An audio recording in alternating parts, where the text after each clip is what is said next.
Muling nasilayan ng ating mga kababayan ang Dolomite Beach sa Manila Bay. Ngayong araw ay muling binuksan ang naturang atraksyon pero may mga health protocols na dapat sundin. Alamin sa ulat ni Ryan Lesiges.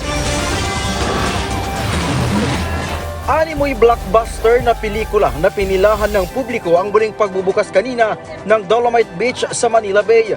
Kabilang sa pumila dito kanina ay si Michael na walang pinalampas na oras nung malaman na muling magbubukas ang man-made white sand beach. Kwento niya, nakakawala ng anxiety at depresyon ang ganda ngayon ng Manila Bay. Magandang nakikita namin ngayon kasi dati dito ako lumakas sa Maynila. Tubig umuulan, bumabagyo, puro basura nandyan. So magandang view ito na beach naman siya, di ba?